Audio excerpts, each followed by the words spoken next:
चलिए आज की क्लास शुरू करते हैं। आज की क्लास में हम लोग पढ़ने वाले हैं विद्युत फ्लक्स मतलब कि इलेक्ट्रिक फ्लक्स को पढ़ने वाले हैं। ठीक है, इलेक्ट्रिक फ्लक्स की बात करने वाले हैं। विद्युत फ्लक्स मतलब इसको इंग्लिश में क्या बोलते हैं, इलेक्ट्रिक फ्लक्स। तो इलेक्ट्रिक फ्लक्स की बात कर रहे हैं तो इसमें समझिएगा ये क्या है, कोई एक विद्युत क्षेत्र है, मान लेते हैं कोई एक विद्युत क्षेत्र है और इसी विद्युत क्षेत्र में एक पृष्ठ कोई सा उपस्थित है। ठीक है, मान लीजिए कोई सा एक पृष्ठ उपस्थित है और इसी विद्युत क्षेत्र में उपस्थित जो पृष्ठ है, इस पृष्ठ से अगर जितना भी विद्युत बल रेखाएं गुजर रही होगी, जितना भी विद्युत बल रेखाएं गुजर रही होगी, जितना ये सब विद्युत बल रेखाएं गुजर रही है, इन्हीं की सभी संख्या के माप को, इन सभी संख्या के माप को ही हम लोग क्या बोलते हैं, विद्युत फ्लक्स मतलब इलेक्ट्रिक फ्लक्स कहते हैं। ठीक है, तो हम लोग डिफिनेशन में क्या बोलेंगे, किसी विद्युत क्षेत्र में उपस्थित किसी पृष्ठ से होकर गुजरने वाली कुल विद्युत बल रेखाओं की संख्या के माप को क्या बोलते हैं, हम लोग विद्युत फ्लक्स कहते हैं, यानी इलेक्ट्रिक फ्लक्स कहते हैं। वही यहाँ पर हम लोग क्या लिखेंगे, किसी पृष्ठ, या फिर हम लोग बोल सकते हैं किसी विद्युत क्षेत्र में उपस्थित किसी पृष्ठ से होकर गुजरने वाली कुल विद्युत बल रेखाओं की संख्या के माप को क्या बोलते हैं, हम लोग विद्युत फ्लक्स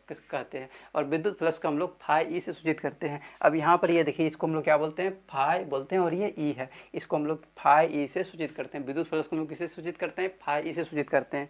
तो हम लोग क्या बोलेंगे कि किसी पृष्ठ से होकर गुजरने वाली कुल विद्युत बल रेखाओं की संख्या के माप, या हम लोग बोल सकते हैं किसी विद्युत क्षेत्र में उपस्थित किसी पृष्ठ से होकर गुजरने वाली कुल विद्युत बल रेखाओं की संख्या के माप को हम लोग क्या बोलते हैं, विद्युत फ्लक्स कहते हैं। ये सब क्या है, ये सब क्या है, ये सब विद्युत बल रेखाएं हैं।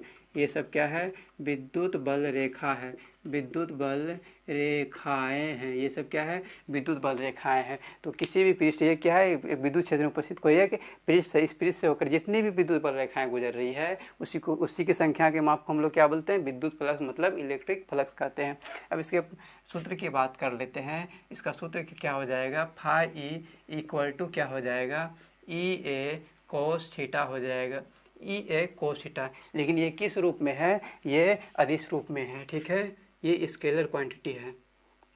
ये किस में है, ये स्केलर क्वांटिटी है, मतलब अदिश रूप में है। ठीक है, अदिश रूप में क्या हो जाएगा, phi E is equal to E A cos theta हो जाएगा। वहीं हम लोग सदिश रूप की बात कर लेंगे तो सदिश रूप में हो जाएगा phi E equal to E vector और डॉट ए वेक्टर हो जाएगा। क्योंकि आप लोगों को पता है कि डॉट हटाते हैं हम लोग कॉस लगाते हैं, और अगर यदि क्रॉस डॉट को हटाते हैं तो हम लोग क्या लगाते हैं, हम लोग कॉस लगाते हैं, और अगर यदि हम लोग क्रॉस को हटाते हैं तो क्या, साइन लगाते हैं। ये तो आप लोग पढ़े ही हैं पहले, तो वही यहाँ पर किए हैं। अगर यदि हम लोग डॉट हटाएंगे तो कॉस थीटा लगाएंगे, और ये किस रूप में हो गया हमारा, ये सदिश रूप में हो गया। इसको क्या किस रूप में बोलेंगे, इसको हम लोग बोलेंगे सदिश रूप में। ये किस रूप में हो गया हमारा, ये सदिश रूप में हो गया। ये हो गया विद्युत फ्लक्स की बात कर लिए हैं हम लोग। ये क्या हो गया, विद्युत फ्लक्स हो गया, मतलब कि ये इलेक्ट्रिक फ्लक्स हो गया। तो आई होप कि आप लोगों को ये सारी बातें समझ में आई होगी। तो आज के लिए इतना ही रहने देते हैं। अब हम लोग नेक्स्ट टॉपिक को नेक्स्ट क्लास में पढ़ेंगे।